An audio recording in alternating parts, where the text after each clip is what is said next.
All right, thank you for tuning in to another CSE listed issuer update. We once again have Paul Rosen joining us from Nevada, and Paul is the CEO of obviously Vegas-based 1933 Industries Inc. It's TGIF on the exchange. Paul, welcome once again. I hope you're doing good. I am doing great. Thank you for having me. Excellent. You know, it's always great to have you on here. It's been close to a year since we last spoke virtually and got an update on the company. I'm sure a lot has happened in the industry and for your company at Team since then. But Paul, before we start, you know, it seems like every time there's an election that's on the horizon, there's a lot of buzz around rescheduling of cannabis on the federal level. Can we maybe start by getting your insight onto where we are in 2024 when it comes to federally descheduling cannabis? Yeah, there is, as there seems to be every few years, a tremendous surge of optimism right now.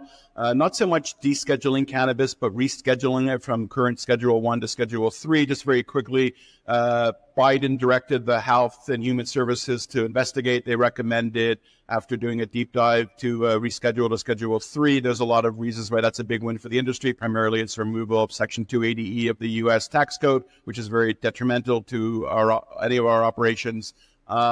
And is now gone to the DEA. The DEA ultimately, hopefully, will follow the recommendation that Health and Human Services advised, and we're hopeful that it will happen before the election year. Just last week, the Vice President, Kamala Harris, said publicly that cannabis should be legal. President Biden, at his State of the Union address, mentioned cannabis reforms, the first time a president's ever spoken. On the other hand, there's been previous waves of optimism that have met with a thudding crash of disappointment.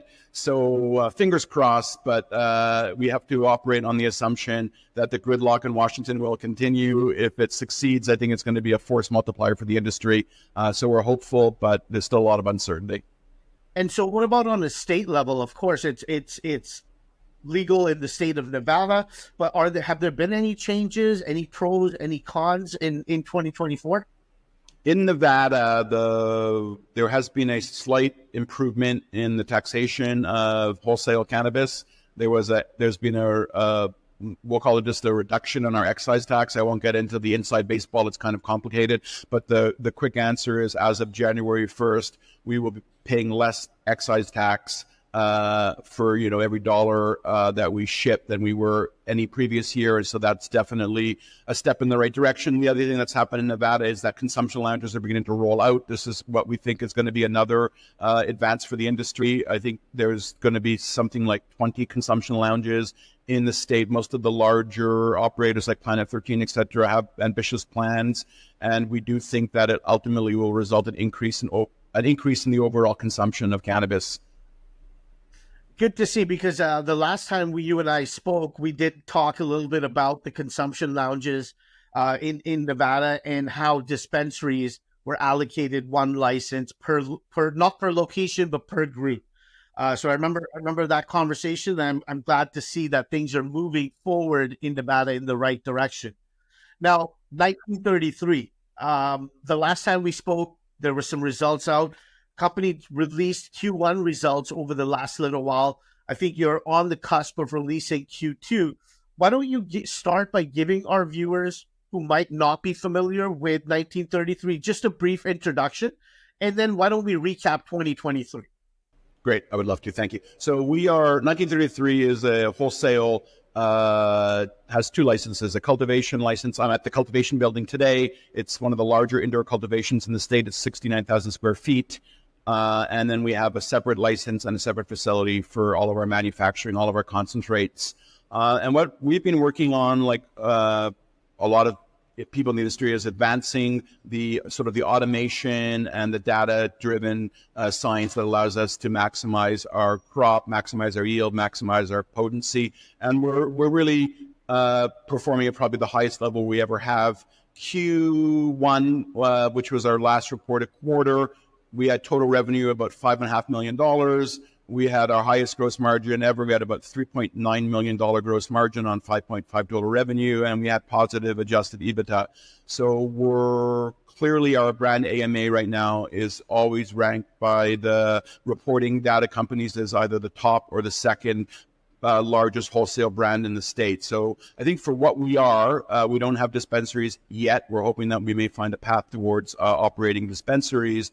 But as a pure wholesale play, I think we're the top entity in the state of Nevada right now. AMA continues to do really good numbers. And I think Q2 will look quite a lot like Q1, to be honest. Why we haven't released them yet. They are coming shortly. And we're still getting the final numbers worked out with our auditor.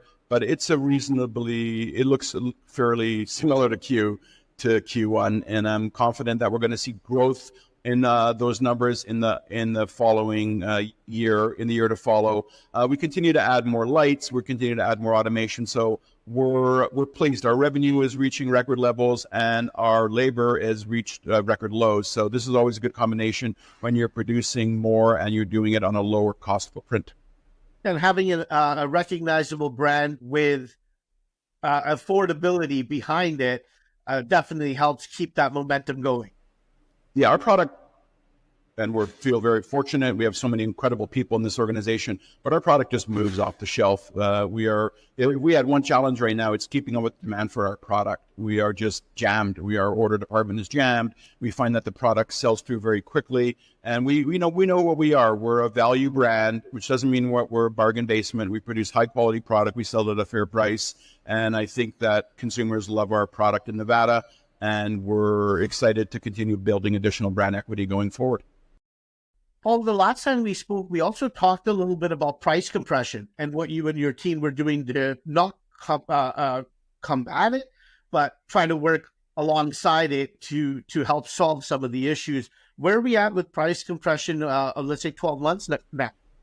Yeah, I think there was definitely, your proverbial race to the bottom, but I think that race is being run, and we're not, we're finding that we can sell our product for somewhere between $1,000 to maybe $1,300 a pound, which is not as high as it was a few years ago. But we're hoping that through the consumption lounges and just an overall increase in consumer interest in cannabis, that demand will continue to increase. Ultimately, basic economics 101, supply demand, they're in a tight relationship. So we are hoping to see a little bit of improvement on wholesale prices. Ironically, while inflation has been the bugaboo in the U.S. economy, the cannabis industry has been one of the few sectors that has had deflation.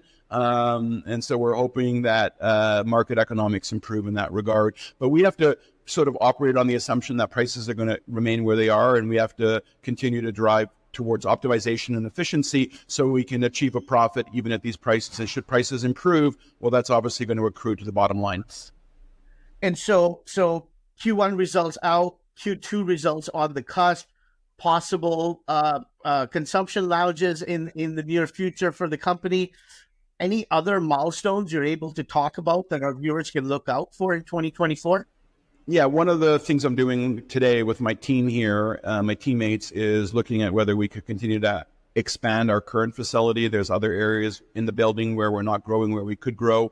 So we're investigating the sort of the unit economics or the cost benefit analysis of adding additional lights. I think we have this ability, hopefully, to be able to get to over 1,000 lights in our facility. That makes us, if not the largest indoor grow in the state, one of the largest. And we continue to look at M&A opportunities. While I don't have anything that is imminent, I feel strongly that we've become probably the best run pure wholesale operation in the state. And I think we would be it would be in the interest of our shareholders if we could figure out a strategic path towards becoming more vertically integrated. And so this is something, the last few years have been about streamlining and optimizing our operation. Now we're beginning to look up rather than look down and imagine what we might be able to do as a vertically integrated organization. Well said, Paul. It's always educational to join you and get some insight into what's happening not only in Nevada, but on the federal level as well. Paul, where can we direct our viewers to sign up for your newsletter, press releases, do their due diligence, and of course, reach out to you and your team should they have questions? Excellent. I would love that. So our website has a link where you can join our mailing list. It's 1933industries.com. And to all shareholders and stakeholders, I'm easy to find, very accessible, always like to talk shop, very proud of the company that we're building here, and really focused on shareholder returns. So anyone that is interested, there's an easy path to find me through our website. Well said, Paul. Thanks once again for your time, and I look forward to hosting you on again. Let's not make it another year before we chat. We'll maybe chat towards the end of summer, and we can provide another update to our viewers. I would love that. Thank you so much.